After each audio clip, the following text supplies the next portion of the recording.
সায়না অনেকক্ষণ ধরে নিঃশব্দে পড়েছিল বালুর মাঝে। উঠে বসার চেষ্টাও করেনি। ইচ্ছে করে নিজেকে এলিয়ে দিয়েছিল ঝড়ঝড়ের ভেজা কোলের মধ্যে। তাজদার ওকে ফেলে চলে গিয়েছিল প্রায়, কিন্তু কিছু দূর গিয়ে থমকে দাঁড়ালো। সায়নার না ফেরার ভাবনা তার ভেতরটা অস্থির করে তুলতেই অবচেতনে পা ঘুরে গেল। ফিরে এসে দেখলো ঠিক যেভাবে ফেলে গিয়েছিল সায়না এখনও তেমনই পড়ে আছে। বালু তার চুলে, চোখে, গায়ে মিশে গেছে। ঝড়ের পানিতে পুরো শরীর ভিজে সপসপে, কিন্তু তবুও নড়েনি সে।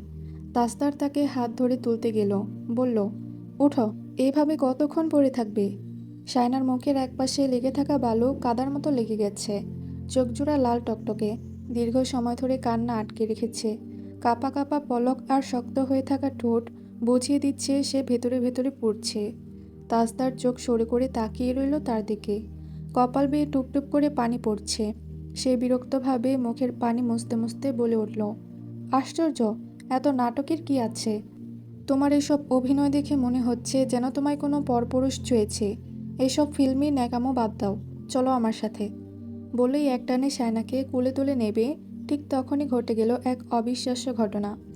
সায়নার দাঁতে বালু খিচখিচ করছে। সে মুখে জমে থাকা বালুর সঙ্গে থুতু ছুঁড়ে দিল তাস্তারের দিকে প্রচণ্ড ঘৃণায়। থুতুটা গিয়ে ছুঁয়ে পড়ল তাজদার সিদ্দিকীর গায়ের একেবারে কাছ ঘেঁষে। মুহূর্তেই সময় থেমে গেল। সায়নার চোখের চাহনি আগুন ছুড়ল তাজদারের অহংকার ভরা মুখের দিকে। তাজদার সিদ্দিকী স্তব্ধ। বাতাস থমকে রইল। সমুদ্রের ঢেউয়ের শব্দ দূরে মিলিয়ে গেল। সায়নার চোখ দুটো জ্বলতে লাগলো ক্রোধের আগুনে। তাজদার সিদ্দিকী দাঁড়িয়ে রইল শক্ত হয়ে। চোখের পাতা ফেলতে ভুলে গেল সে।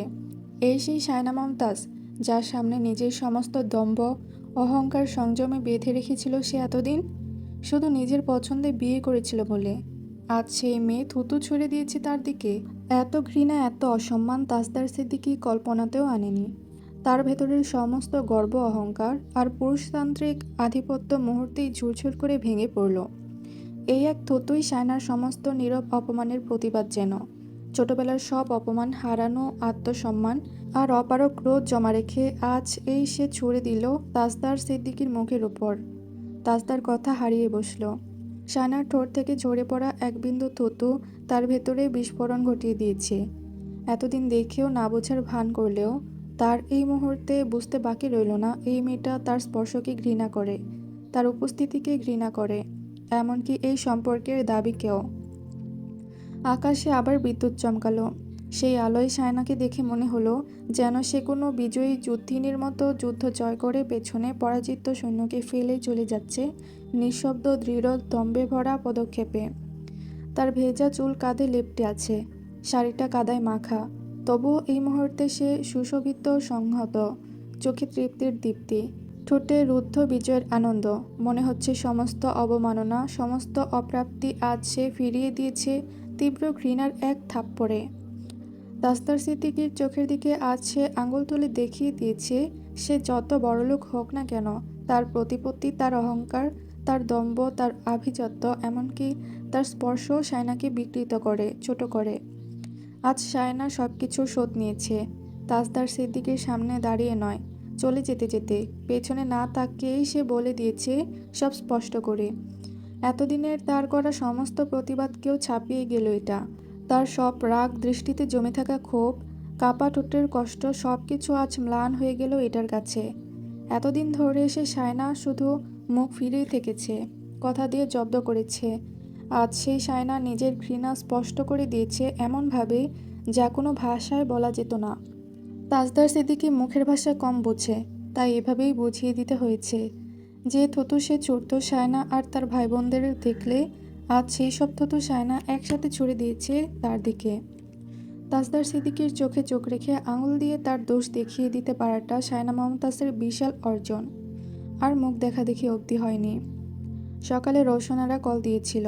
তাজদার সিদ্দিকী তখনও বিছানায় ঘুমোচ্ছিল। সায়না চুল আঁচড়াচ্ছিল আস্তে আস্তে, হাত চলছে না, জ্বরে গা পুড়ে যাচ্ছে, চোখ মুখ জ্বলছে, কিন্তু সে চেষ্টা করছে নিজেকে স্বাভাবিক রাখার। ফোনের রিং বাজছে। তাজদার বালিশ থেকে মাথা তুলে ফোনটা রিসিভ কানে দিল। রওশনারা ফোন করেছে। মা ছেলের কথাবার্তার এক ফাঁকে রওশনারা বললেন, আনিস আর সায়নার সামনে চর মেরেছে শুনে তোমার আব্বা রেগে গিয়েছে। আমরা ওকে বকেছি। তৌসিফ আমাদের সবটা জানিয়েছে, বাড়ি আসুক, তারপর একটা হ্যাস্তন্যাস্ত করব। তাজদার শোয়া থেকে উঠে বসলো। বাইরে বেরিয়ে এসে দরজাটা ভেজিয়ে দিয়ে গমগমে গলায় বলল, ফোন দেওয়ার আসল উদ্দেশ্য কি তোমাদের মেয়েকে চর কেন মেরেছি সেটা জানা? সত্যি কথা বলবে। রোশনারা তার কথার টোনটা চেনে শান্তভাবে বলল, রেগে যেও না, ও মেয়ে বড় হয়েছে। শাসন করলে আলাদাভাবে করতে, সবার সামনে চর মারাটা আমাদের ভালো হয়নি। তুমি ঠান্ডা মাথায় ভেবে দেখো সেটা। তাজদার মনোযোগ দিয়ে সবটা শুনল, তারপর বলল, বেশ, তোমাদের মেয়ে জাহান্নামে যাক, আমি আর ফিরেও তাকাবো না। আমি বুঝে গেছি আমি একগাদা ছোট লোকদের সাথে বসবাস করছি, যাদের মধ্যে বিন্দুমাত্র কৃতজ্ঞতার বালাই নেই। চর কেন মেরেছি সেই কারণ না খুঁজে আমার কাছে জবাবদিহিতা চাচ্ছে আমি কার কার সামনে চর মারলাম। কোনো ভদ্রলোকের মেয়ে একা একা কক্সবাজারে আসে? হ্যাঁ? রোশনারা চুপ করে রইল, হাত কাঁপছে। শায়না রুমে বসেই সব শুনতে পেয়েছে। তাজদার সিদ্দিকী আর রুমে এলো না, বাইরে দাঁড়িয়ে গর্জন করে যাচ্ছে। রায়হান তাকে জিজ্ঞেস করেছে কেন মায়ের সাথে ওভাবে কথা বলল, আর এতেই তাজদার সিদ্দিকী রেগে গিয়েছে। ওটা তার মা নাকি প্রতিবেশী খালা যে কথায় কথায় ছেলের উপর রাগ করে বসে থাকে? ছোটবেলায়ও সে খেলার মাঠে গন্ডগোল বাঁধিয়ে এলে মা শাসনের বদলে তার সাথে কথা বলা বন্ধ করে দিত, মুখ দেখাতো না, খাবার দিত ছোট মা। তাজদার তখন আরও রেগে যেত। সেও মায়ের সামনে যেত না, কথা বলতো না। দিনের পর দিন মা ছেলের মুখ না দেখে থেকেছে, কথা না বলে থেকেছে। সেই যে দূরত্ব বেড়েছে, এখনও অবধি মা ছেলে মুখোমুখি বসে কথাবার্তা বলেনি, মা ছেলেকে বুকে টেনে নেয়নি। পাহাড় সম একটা দূরত্ব আছে যেটা কোনোদিন কমারও নয়। রায়হান এও বলল, আমার সাথে তো এমন করে না আম্মা, তোর সাথে কেন করে? তুই নিজের মাকে নিজেই চিনিস না, বুঝিস না, কোনো কথায় আঘাত পাবে সেটাও বুঝিস না। তোর কি এখন আর সেই বয়স আছে যে তোকে মা ভালো মন্দ শেখাবে ধরে ধরে? মায়ের সাথে কোন কথা কিভাবে বলতে হবে এসবও যদি তোকে এখন শিখিয়ে দিতে হয়, এত বড় চাকরি বাকরি করা মানুষকে এইসব শেখানোর দরকার আছে বলে আমার মনে হয় না। তাজদার সিদ্দিকী কানে ফোন চেপে ধরে চুপচাপ শুনে গেল। শেষে একটা কথা বলল, আমি মায়ের ছেলে কম, শত্রু বেশি। আমার সব কথায় মহিলা দোষ ধরবে সেটা আমি জানি। নিজের মা যেখানে দোষ ধরেছে সেখানে পরের মা। তার কথা থেমে গেল, গলা ঝেড়ে সে বলল, আমি রাখছি। রায়হান বলল, শান্ত হ, মাথা গরম করিস না। শায়নাকে নিয়ে ঘুরে ফিরে ভালোভাবে চলে আয়, আর আম্মাকে পারলে কল দিয়ে একটু শান্তভাবে কথাবার্তা বলিস, এত রাগ দেখাস না। তাজদার একটাও কথা বলল না, চুপ করে শুনে গেল সব। কথা ফুরোতেই ঠিক যেমন ছিল তেমনই নিঃশব্দে দাঁড়িয়ে রইল। বাইরে তখন শান্ত হাওয়া বইছে, ঝড়ের পরের মুহূর্তে পৃথিবীও দম নিয়ে শান্ত হচ্ছে। শায়না ধীরে দরজার পালটা একটু ফাঁক করল, কৌতূহলে উকি দিল বাইরে। তাজদার সিদ্দিকী তখনও দাঁড়িয়ে আছে নিশ্চল, কপালে গম্ভীর ভাঁজ, চোখে অদ্ভুত সংশয় আর ভেতরে জমে থাকা কিছু অনুচ্চারিত প্রশ্ন নিয়ে। হঠাৎ করেই সে শায়নার দিকে ফিরল। শায়নার সঙ্গে সঙ্গে চোখ সরিয়ে ফেলল নিখুঁত কৌশলে, যেন সে মোটেও তাজদারের দিকে তাকিয়েছিল না এতক্ষণ। তাজদার ফোনটা চুপচাপ পকেটে রেখে দিল। জীবনে আর ফোন দেবে না রোশনারাকে যতক্ষণ না ওখান থেকে আগে ফোন আসে। রোশনারা তার মা কম, প্রতিবেশী খালা বেশি, শুধু তার ভুল ধরতে ব্যস্ত। বাবাও প্রতিবেশী খালোর মতো, আড়ালে গালমন্দ করে নিজের ছেলেকে। ভাই বোনগুলোও এমনই। এই সংসারে সবাই তার প্রতিবেশী, বউ তো সত্যি সত্যিই প্রতিবেশী। দুপুরে খাবার দাবার সবাই একসাথে খেয়েছে। তাসনুবা ভেবেছে ভাইয়া তাকে আরও বকাঝকা করবে, কিন্তু কিচ্ছু বলেনি। বিকেলের দিকে সমুদ্রে নেমেছে তারা। আনিসের পাশে এসে দাঁড়ালো শায়না। আনিস অদূরে তাজদারের দিকে দেখলো, তারপর বোনের দিকে তাকালো, জানতে চাইল, কিছু বলবি? শায়না দুই পাশে মাথা নাড়ালো। আনিস তার কপালে হাত দিল। এ কি, জ্বর তো অনেক, কমে যাবে। ওষুধ খেয়েছিস? হ্যাঁ, ওরা ভাই বোন কথা বলছে তাই এদিকে চলে এসেছি। আনিস তাজদারের পেছনে তাসনুবাকে দেখল, তারপর শায়নাকে প্রশ্ন করল, বাড়িতে ঝামেলা হয়েছে নাকি? হয়েছে বোধহয়।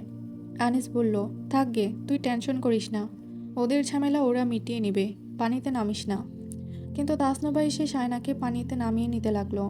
আনিস বাধা দিল, ওর জ্বর। তাসনুবা রেগে মেগে বলল, ভাইয়ার কাছে নিয়ে যাচ্ছি। যাবে না ও, ছেড়ে দাও। ওরা হানিমুনে এসেছে, মজা করবে, এটা স্বাভাবিক। আনিস ভ্রু কুঁচকাল। ওর জ্বর, ও যাবে না বললাম।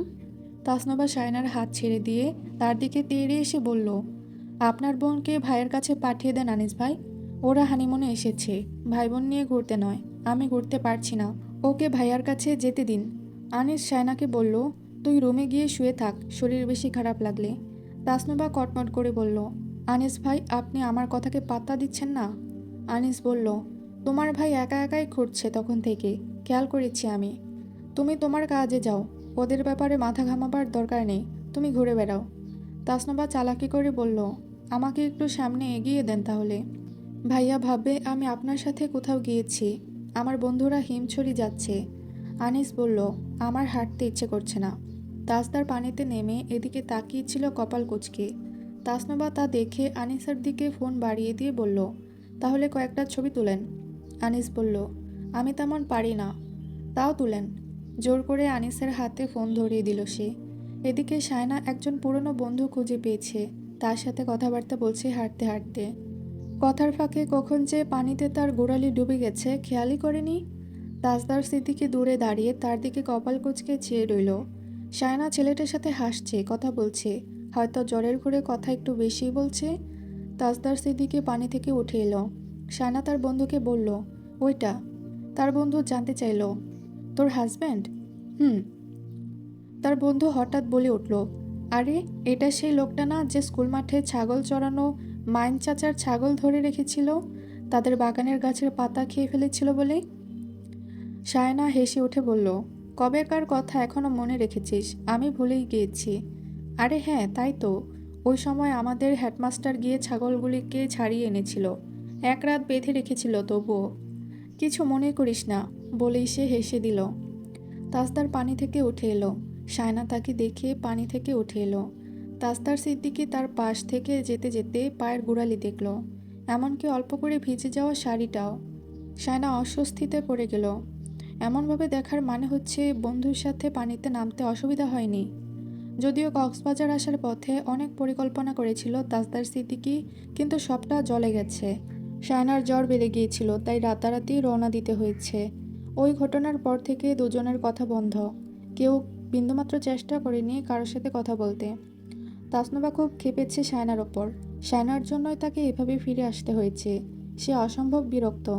আনিসকে বলেছে, আপনারা যেদিকে যান সেদিকে একটা না একটা কেলেঙ্কারি লেগেই থাকবে। আনিস শান্তভাবে বলেছিল, হ্যাঁ আমিও সেটাই ভাবছিলাম, যেদিকেই যাই সেদিকে সে কেলেঙ্কারিও যায়। আপদ। তাসনুবা রেগে গিয়েছিল খুব। তার নাম কেলেঙ্কারি বলতে চেয়েছে আনিস ভাই? হেসে হেসে বাঁশ দিতে জানে ওরা খুব। শায়না মনে মনে একটা ভয় পাচ্ছিল যে বাড়ি ফিরে মস্ত বড় ঝামেলা হবে। তাজদার সিদ্দিকী অসম্ভব শান্ত হয়ে যাওয়াটা তার লক্ষণ, আর সেটাই হলো। বাড়ি ফিরে তাজদার সিদ্দিকী তার মা বেশি প্রতিবেশী খালাকে জানালো তার প্রতিবেশী বউ প্রতিবেশীদের বাড়িতে চলে যাক, দরকার পড়লে কাবিনের টাকা নিয়ে হলেও। বাড়ির সবাই স্তব্ধ হয়ে গেছে। সকালে খাবার টেবিলে তার অনুপস্থিতিতে সকলেই তার নামে সমালোচনা করছিল। রায়হান বলল, পরিবারের কারো সিদ্ধান্তকে পাত্তা না দিতে না দিতে ভেবেছে পরের মেয়েটার উপরও একই কাজ করবে। ওর জন্য সংসার আসেনি, আমি আগেই বলেছি, মেয়েটার জীবনটা নরক হবে। কেউ কানে নাওনি। বউ আমাদেরও আছে, আমরা সম্পর্কে কতটা এফোর্ট দিচ্ছি ও চোখে দেখতে পাচ্ছে না। আজব। রোশনারা বলল, ওর যা ইচ্ছে করুক। ওর বউ ও এখানে রাখতে চাচ্ছে না, তাই বাপের বাড়িতে পাঠিয়ে লন্ডনে চলে যাবে বলছে। যা ইচ্ছে করুক, আমি কিছু বলবো না। তাজউদ্দিন সিদ্দিকী বলল, নাকি বউ নিয়ে চলে যাওয়ার প্ল্যান করেছে। একটা কথা শুনে নাও, ও যদি বউ নিয়ে একবার দেশের বাইরে পা রাখে তাহলে ওকে আর জীবনেও এ মুখও করাতে পারবো না। সবাই চুপ। তাজদার কিছুক্ষণ পর সেখানে এলো। সবাই অন্যান্য কথাবার্তায় ব্যস্ত হয়ে পড়ল। তাজদার নাশতা করার সময় জোহরা বেগম হঠাৎ বললেন, তোমার গায়েও তো জ্বর এসেছে বোধহয়, পানিতে গা ডুবিয়ে রেখেছিলে নাকি তাজ? ঔষধ নিয়েছ? হ্যাঁ। সে চুপচাপ খেতে লাগলো। একবারও রৌশনারার দিকে তাকায়নি, না রৌশনারা তার দিকে তাকিয়েছে। জোহরা বেগম বলল, তোমার নানি ফোনে জানিয়েছে তাদের বউ যেন তাকে দেখতে যায়, মানে নতুন বউকে দাওয়াত করেছে। যাও ঘুরে এসো। তারপর শায়না নায়রে যাবে। তোমার নানি কোনো সময় দুনিয়া ছাড়ে ঠিক নেই। তোমার বিয়েতে আসতে পারিনি, তোমার উচিত বউ নিয়ে দেখে আসা। তোমার বউকে দেখতে চেয়েছি। তাজদার মাথা নাড়ালো, হ্যাঁ না কিছু বলল না। শায়নার জ্বর খুব বেড়েছে, জ্বরের সাথে বমি হচ্ছে, পেট ব্যথাও আছে। তার মনে হচ্ছিল সে আর বাঁচবে না, এত কষ্ট হচ্ছিল। তাজদার বাড়িতে ফেরেনি বাবার সাথে তর্কাতর্কি করার পর। ফিরবে না সেটা শায়না জানে। রৌশনারাও ঘর থেকে বের হয়নি, বাড়ির পরিস্থিতি খারাপ। শায়না তাদের বাড়ি চলে গিয়েছিল। আশরাফ তাকে রাতারাতি হাসপাতালে ভর্তি করিয়েছে অবস্থা গুরুতর হওয়ায়। তাজদার এসে দেখলো সায়না বাড়িতে নেই। তিতলিকে জিজ্ঞাসা করলো। তিতলি বলল ওদের বাড়িতে গিয়েছে, চলে আসবে বলেছে। তাজদার ভেবেছে সে চলে যেতে বলেছে, সেজন্য চলে গিয়েছে। তাই সেও রাগের বশে আর খোঁজ নেয়নি। এমনকি আফসার সাহেবকে ফোন করে বলেছে তাদের মেয়ে যেন আর এই বাড়ির চৌখাট পার না হয়। আফসার সাহেব হতভম্ব হয়ে গিয়েছেন। এদিকে তাসনুবার হবু শ্বশুরবাড়ি থেকে অভিযোগ এসেছে। আনিসের স্যারটি আর কেউ নয়, তাসনুবার মামা শ্বশুর ছিল। সকালে নানরুটি আর ডাল খেয়েছে তাজদার। অন্যদিন সে খায় না, আজ খেয়েছে। ঝাল ঝাল ডাল দিয়ে নানরুটি ভালো লাগছিল। সবাই একটু অবাকই হয়েছে। তিতলি আরও কয়েকটা দিয়েছিল তার প্লেটে। বড় ছিল রুটিগুলো, তাই দুটোর বেশি খাওয়া অসম্ভবই ছিল। তৌসিফ বেশ কৌতূহলী হয়ে দেখছিল তাকে। তাসনুবা আশেপাশেও নেই। সকালের নাস্তা করেনি এখনো। তিতলি ডেকেছিল, সাড়া দেয়নি। রোশনারাকেও রান্নাঘর থেকে বের হতে দেখা যায়নি। রায়হান আর তৌসিফ রাতে হাসপাতালে গিয়েছিল সায়নাকে দেখতে। তাসমিনের স্বামীও এসেছিল ওদিক থেকে। হাসপাতালেই অনেক কথা কাটাকাটি লেগে গিয়েছিল। সায়নার ভাইরা কেউ কিচ্ছু বলল না, তবে সবার মুখ ভার ছিল। সায়নার দুলাভাইরা যা বলার বলেছে। এতে রায়হানের মাথা হেট হয়েছে। মেয়েটা অসুস্থ শরীর নিয়ে বাড়ি থেকে বেরিয়ে যাচ্ছিল, কেউ খেয়ালও করেনি। বাড়ি ফিরে সে তিতলিকে ইচ্ছে মতো বকেছে। তৌসিফ তাকে সরিয়ে ফেলেছিল ভাগ্যিস। তাজদারের খাওয়া শেষ হতে না হতেই রায়হান এসে খেতে বসলো। ঝিমলি এসে তাকে খাবার বেড়ে দিতে লাগলো। কক্সবাজার থেকে আসার পর রায়হানের সাথে তাজদারের মুখোমুখি বসে তেমন কথাবার্তা হয়নি। বাড়িতে যা হচ্ছে মনে হচ্ছে কোনো কুরুক্ষেত্র। দাদিমাও এলেন সেখানে। তার ইশারায় রায়হান নিজ থেকে কথা বলল তাজদার চলে যাওয়ার সময়। সায়নাকে দেখে আসিস। তাজদার তার দিকে ফিরল। সে জানে কাল রাতে অনেক কিছু হয়েছে দুই বাড়ির মধ্যে। রুম থেকে রায়হানের গলার আওয়াজ শুনতে পেয়েছিল রাতে, কিন্তু কী নিয়ে কথা হচ্ছিল সেটা সে জানে না। তাই কপাল কুঁচকে রায়হানের দিকে চেয়ে রইল। বুঝিনি। রায়হান খাওয়া শুরু করলো। খেতে খেতে বলল, সায়নাকে বিসিজি ট্রাস্টে অ্যাডমিট করা হয়েছে। জ্বর খারাপের দিকে চলে গিয়েছে, পেট ব্যথা ছিল, ডায়রিয়া বমি একসাথে। আজ ওকে দেখতে ওদিক থেকে বোধহয় মামারা আসবে। আমি বলেছি দুপুরে এদিক থেকে ভাত যাবে সবার জন্য, ওরা যেন আয়োজন না করে। তৌসিফ বাজারে যা, কাঁচা কলা পেলে নিয়ে আসিস। দাদিমা বলল, হ্যাঁ, এখন কাঁচা কলার তরকারি খেলে একটু পেট ধরবে। তৌসিফ খেতে খেতে মাথা দোলালো। তাজদার কপাল কুঁচকে সবার কথা শুনল। দাদিমা তাড়া দিয়ে বলল, দাদু ভাই তুমি গোসল করে নাও, ওকে দেখতে না গেলে কথা রটে যাবে। বউ অসুস্থ, দেখতে যেতে তো হবে। এখন রাগারাগি করার সময় নয়, তোমার আরও সবার আগে যাওয়ার উচিত ছিল। আর আফসারকে এই কথাটা বলা উচিত হয়নি। মেয়ে অসুস্থ, তার উপর ওই ধরনের কথা নেওয়া একটা বাবার পক্ষে সহজ না। এখন যাও, রেডি হয়ে নাও। তুমি গেলে ওরা খুশি হয়ে যাবে, না গেলে পরিস্থিতি আরও জটিল হবে। তাজদার ঘুরে দাঁড়ালো ঘরে যাওয়ার জন্য। পথিমধ্যে তিতলি তাকে দেখে দাঁড়িয়ে পড়ল। তাজদার কপাল কুঁচকে তার দিকে তাকালো। আস্তে ধীরে প্রশ্ন করল, ও বাড়ি থেকে চলে যাওয়ার সময় তুমি, নোভা, আম্মু কোথায় ছিলে? সারাক্ষণ ফোন নিয়ে এমন কি করো যে দিন দুনিয়ার হিসেব থাকে না? তিতলির পেট মোচড় দিচ্ছে ভয়ে। ভাইয়ের ধারালো শীতল কণ্ঠে তার ভয় আরও বেশি করে বাড়ছে। সে আমতা আমতা করে বলল, ও তো শুয়েছিল ঘরে, আমিও ওকে বিরক্ত করিনি। যাওয়ার সময় জিজ্ঞেস করেছি কোথায় যাচ্ছ, বলল বাড়িতে। আমি বেশি প্রশ্ন করতে পারিনি, ও চলে গিয়েছিল। আম্মুও বলল ঘুরে আসুক। তাজদার বিরক্তির সাথে ঘরের দিকে রওনা দিল। তিতলি হাঁপ ছেড়ে বাঁচল। তাজদার ঘরে গিয়ে শায়নার ফোনে কল দিল। রিং পড়ার কিছুক্ষণের মধ্যে রিসিভ হলো। রিসিভ করেছে শায়নার বড় বোন। আসসালামু আলাইকুম। তাজদার গুরুগম্ভীর স্বরে বলল, ওয়ালাইকুম আসসালাম। শায়না কোথায়? ঘুমাচ্ছে এখন। শারমিলা নিজ থেকে আর কিছু বলল না। তাজদার বলল, আচ্ছা, ফোন রাখলাম। ফোন কেটে দেওয়ার পর শারমিলা শাহিদা বেগমকে বলল, এখনও কথা বলছে কেমন গোয়ারের মতো। শাহিদা চুপ হয়ে আছেন তখন থেকে। মেয়েটা এত অসুস্থ হয়ে গেল, ওই বাড়ির কেউ একটু দেখলো না, জামাইটাও না। লন্ডনে গেলে তো। আফসার সাহেব বাটন ফোনটা হাতে নিয়ে এগিয়ে এলেন, বললেন, আমি একদম ধুইয়ে দিয়েছি রায়হানের মার ভাইকে। বলেছি তার ভাগ্নে আমার সাথে কিভাবে কথা বলেছে। বলেছি আমার মেয়েকে আমি হাসপাতাল থেকে বাড়িতে নিয়ে যাব। আমার মেয়ে কি ফেল না? একটা মেয়ে এতটা অসুস্থ ছিল, কেউ একটু স্যালাইন বানিয়েও খাওয়ালো না। মশকরা পেয়েছে। আমার মেয়েটা আমাকে দেখা মাত্রই কেঁদে উঠল। আমার আদরের মেয়ে, আমার মেয়েকে কি খাওয়ানোর অভাবে বিয়ে দিয়েছি আমি? রায়হানের মা কেমনে একটু দেখলো না? আমি মাপ দেব না এই জন্য। শাওন বলল, এখানে চিল্লাও না বাবা, এটা তোমার ঘর নয়। আর ওর সামনে আজে বাজে কথা বলিও না। আফসার সাহেব বললেন, তুই আমাকে শান্ত হতে বলিস না। আমি ওই ছেলের সাথে কোনো কথা বলবো না। তার মামা চাচাদের সাথে বলবো যা বলার। জিজ্ঞেস করবো তাদের হাতে মেয়ে তুলে দিয়ে কি ভুল করেছি আমি। আমার মেয়ে কেন এত অযত্নে থাকবে? বাড়ি দূরে হলে কি হতো, কাছে বলে সাহস করে চলে এসেছি মেয়েটা। শায়নার স্যালাইন চলছে একটার পর একটা। পুরো মরার মতো ঘুমিয়ে আছে সে। আনিস আসছিল দেখে শাহিদা বেগম বলল, আনিসটার সামনে আজে বাজে কথা বলিও না তো। ছেলেটার মাথা গরম, কখন কাকে কি বলে ফেলে। আগে আমার মেয়েটা সুস্থ হোক, তারপর বাকি কথা। আনিস চা সিঙ্গারা সমোসা এনেছে, সাথে আপেল আর মালটা। শারমিলাকে বলল, তোরা এগুলো খেয়ে নে। ও ঘুম থেকে উঠলে এখান থেকে ফল কেটে দিস। আর দুপুরে মনে হয় ওই বাড়ি থেকে সবার জন্য ভাত আসবে।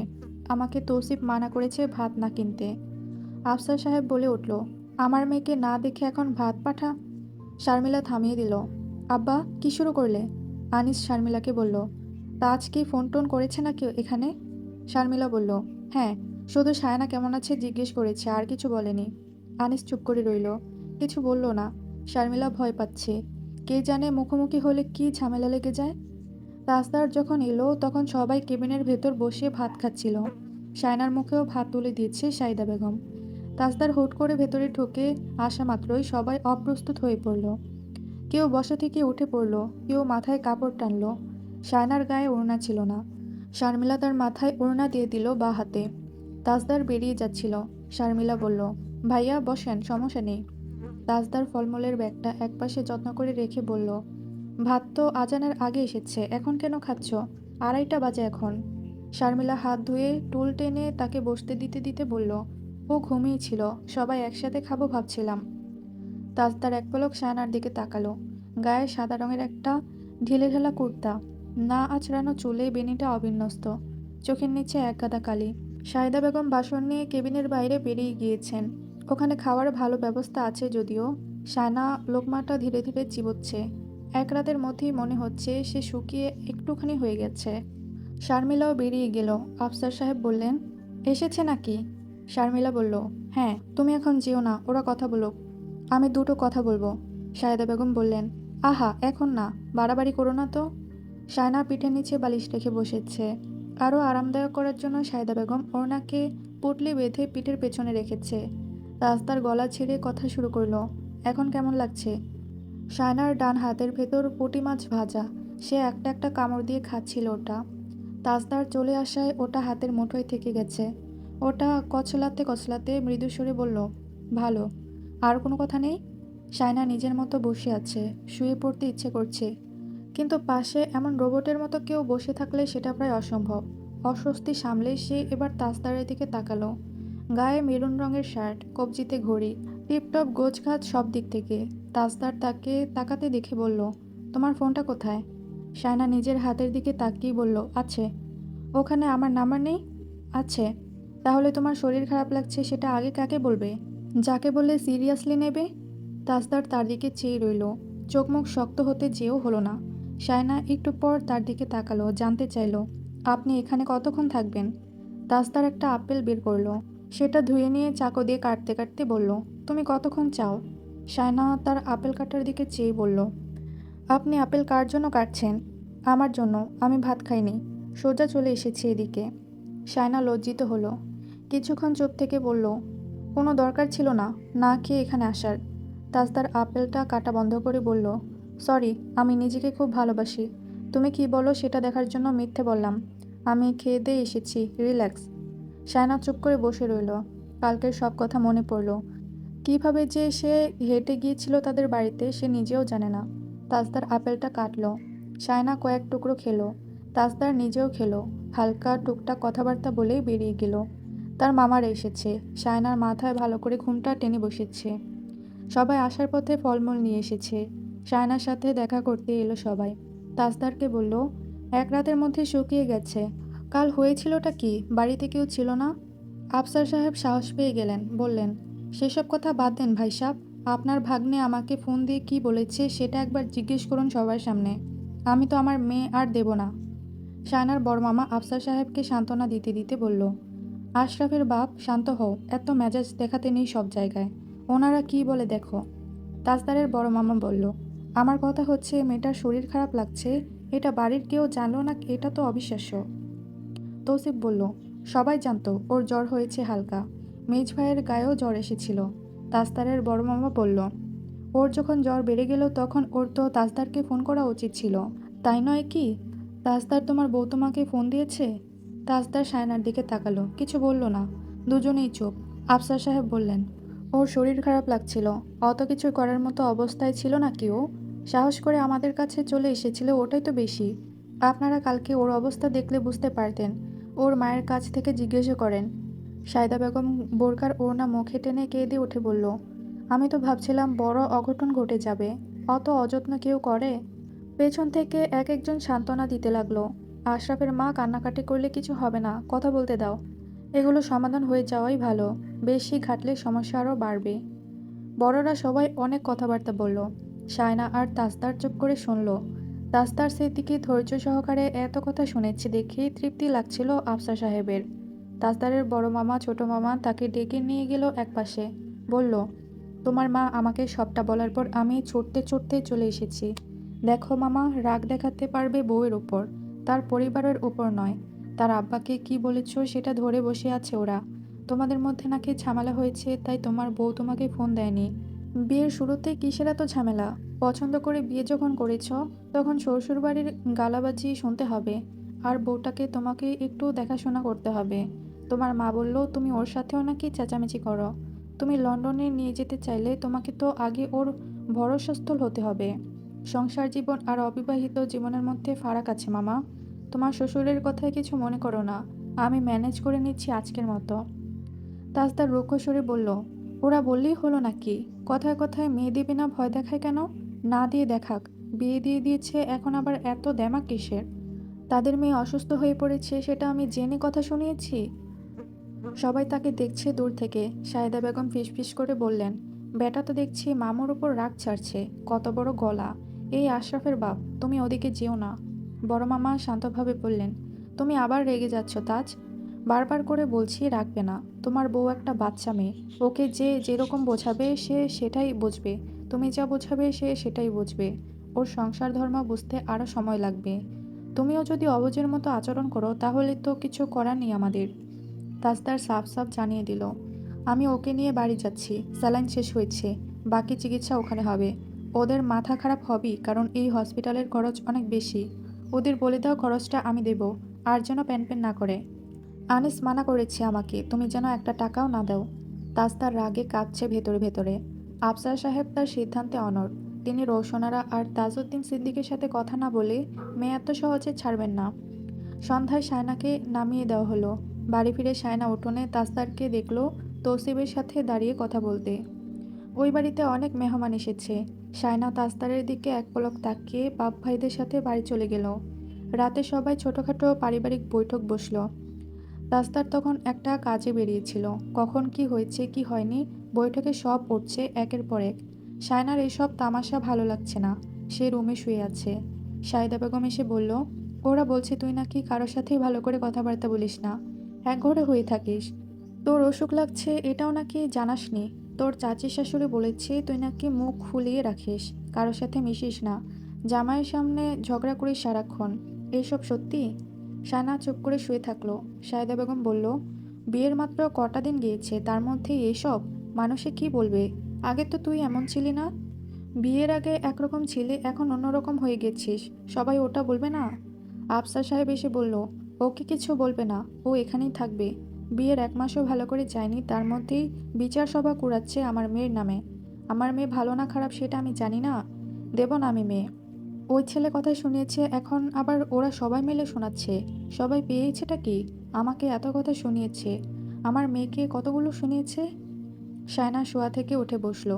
আফসার সাহেবকে বলল, তোমাদের কে বলেছে এইসব বৈঠক করার জন্য? আমি তোমাদের কিছু বলেছি? তোমরা বৈঠক করিয়েছো তাই ওরা দোষ বোঝাচ্ছে। আমি ওই বাড়িতেও যাব না, এখানেও থাকতে চাই না। আমাকে কোথাও রেখে আসো। এইসব জঞ্জাল আমার ভালো লাগছে না। আফসার সাহেব বলল, ওই ছেলে বলল তুই যেন ওই বাড়ির চৌকাঠে পাও না মারাস। কত বড় কথা! এখন আর কিছু না পেয়ে তোর দোষ করছে। তুই একদম ওই বাড়িতে যাবি না, থাক এখানে। আশরাফের মা ওকে বিরক্ত করবা না। সায়না ভাত খাওয়ার পর ওষুধ খেলো। খেয়ে দিয়ে শুয়ে পড়ল দাদিমার পাশে। দাদিমা তাকে জড়িয়ে ধরতেই সায়না হঠাৎ চমকে উঠল। দাদিমা হেসে উঠলেন। হাত শক্ত নয় বলে চমকালে নাকি? ব্যাটা এমন টেমন করে জড়ায় ধরতো। সায়না বলল, তুমি সব সময় রসিকতা করবা না। আমার মন মেজাজ ভালো নেই। বুঝি বুঝি, মাথা বোঝো, আমার শরীর খারাপ, ঘুমাতে দাও। ওই বাড়িতে মনে হচ্ছে তুফান চলতেছে। সায়না প্রশ্ন করল, কেন? ওমা, বউ নাই তাই? সায়না প্রশ্ন করল, তোমার কি ওই লোকটাকে বউ পাগল মনে হয়? মনে হয়। ওই বাড়িতে সবাই গিয়েছে কি কারণে? কে বলেছে বৈঠক করতে? তোমাদের সো কল্ড বৈঠকের মিনিং কি আমি জানি না? পাড়ার মাসি পিসিদের মতোই ওই খোঁচাখুচি, আর এর উপর ওর উপর দোষ খুঁজে বের করা। বাড়ির মধ্যে নিজেদের ছেলের দোষ ধরছো ভালো কথা, আবার ওই বাড়িতে গিয়েছো ওদের মেয়ের দোষ ধরতে। আমি তোমাদের বলেছি যেতে? কে বলেছে তোমাদের সবাইকে ওখানে গিয়ে একটা ঝামেলা বাঁধিয়ে আসতে? তাজউদ্দিন সিদ্দিকী শান্তভাবে বললেন, ঝামেলা তুমি বাঁধিয়েছ। তুমি বলেছ ওই বাড়ির মেয়ে যেন এই বাড়ির চোখহাট না মারায়। আমাদের মুখ কোথায় থাকলো আর? তাই আমাদের যা বলার প্রয়োজন ছিল তাই বলেছি। দোষ তো তোমার। তাজদার রাগে কথা বলতে পারছে না। সে বাবার দিকে তাকিয়ে বলল, দোষ আমার, আমি ম্যানেজ করে নিতাম। তোমাদের কে বলেছে ওখানে গিয়ে কথা শুনিয়ে আসার? সমস্যাটা কি তোমাদের? এই এরা এসব করেছে, তুই আমাকে জানালি না কেন? শেষের কথাটা তৌসিফের দিকে তাকিয়ে বলল তাজদার। তৌসিফ বলল, আমি তো কথা কাটাকাটি তীব্র হওয়ার পর গিয়েছি, কিছু জানতাম না। তাজদার কর্কশ বলল, এবার সবাই যেভাবে পারো সেভাবে ওকে নিয়ে আসো। আমি আর একটা কথাও বলবো না এখানে। তাজউদ্দিন সিদ্দিকী বললেন, না এলে আমাদের কি? না আসুক, এত তেল দিতে পারবো না। ঘাড় মোটা করে দিয়েছো ওদের মেয়েকেই বিয়ে করে, নইলে ওরা কোনোদিন আমাদের দিকে চোখ তুলে তাকিয়ে কথা বলতে পেরেছে? ওদের মেয়ে এখানে না এলে আমাদের কিছু যায় আসবে না। এইসব নিয়ে আমি মাথা ঘামাবো না। এই খেতে দাও তো, এইসব আর ভালো লাগছে না। তাজদার চলে যাচ্ছিল, কথাটা শুনে থেমে গেল। রাগে সে কি বলবে বুঝতে পারছে না। রোশনারের দিকে তাকালো। রোশনারা চুপচাপ চলে যেতে লাগলেন। তাজদার ওনাকে থামিয়ে দিয়ে বলল, আমি ওকে আনতে যাব না। তোমরা সব রাস্তা বন্ধ করে দিয়েছ, তাই তোমরা আনতে যাবে। কালকের মধ্যেই এইসব সমাধান না করলে আমি এই বাড়িতে লাথি মেরে চলে যাব। আমার কথাই শেষ। কেউ পাত্তা দিল না তার কথাটাকে। তাজদার ঘরে গিয়ে ব্লেজারটা ছুঁড়ে বিছানায় বসে দুহাত দিয়ে মুখ মুছল। শায়নার ফোনে কল দিল, রিসিভ হয়ে গেল সাথে সাথেই। তাজদার নিচ থেকে ফোনটা কেটে দিল। সাথে সাথে রিসিভ হওয়ার ব্যাপারটা অতি আশ্চর্যের। তাজদার আবারও ফোন করলো। ফোন রিসিভ করলো দাদিমা। শায়না যদিও চোখ বন্ধ করে আছে, কিন্তু সে ঘুমিয়ে পড়েছে এমন না, সে সব শুনছিল। দাদিমা ফোন রিসিভ করে বলল, ঘুম নাই বড় বউয়ের চোখে? আমি দুজনের মাঝখানে ঘুমিয়ে আছি সুখে। তাজদার গমগমে গলায় জিজ্ঞাসা করল, ফোনের মালিক কোথায়? দাদিমা হেসে উত্তর দিলেন, ঘুম। তাজদার কপাল কুঁচকে বলল, এত তাড়াতাড়ি মানুষ ঘুমায়? দাদিমা শান্ত স্বরে বললেন, অনেক কান্নাকাটির পর ঘুমিয়েছে। কান্না কিসের? দাদিমা হেসে বললেন, ওই আর কি, বরের জন্য কাঁদে। তুমি নাকি জড়িয়ে ধরে ঘুমাইতা? তাজদার দ্বিগুণ শব্দে গলা ছেড়ে বলল, আচ্ছা রাখলাম। দাদিমা মুচকি হেসে বললেন, আসল কথা শোনো। জি। দাদিমা এবার গুরুগম্ভীর স্বরে বলল, তোমার বউয়ের নাকি ঘুম আসছে না, তোমার কাছে চলে যেতে চায়, কিন্তু যেতে পারছে না।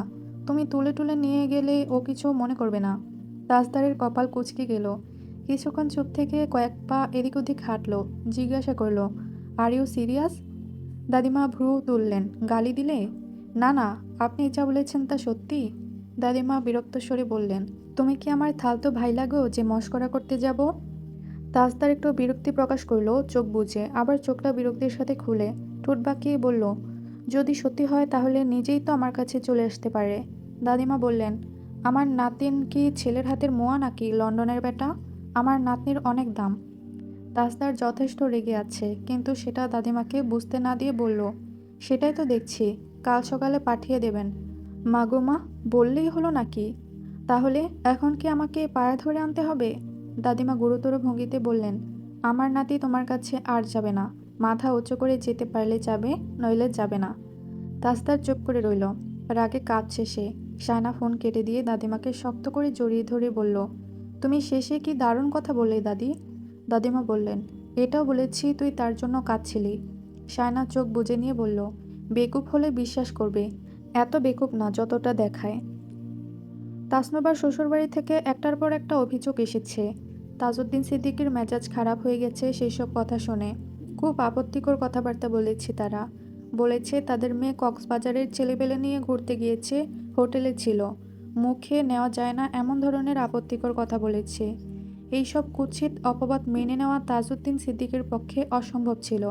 গলা শক্ত করে চোখ রাঙিয়ে তিনি জবাব দিলেন, আমার মেয়ে ১০০ বার একা একা ঘুরতে যাবে, ওকে আমি বলেছি ঘুরতে যেতে, আপনারা এইসব বাজে কথা বলার সাহস পান কোথায় থেকে?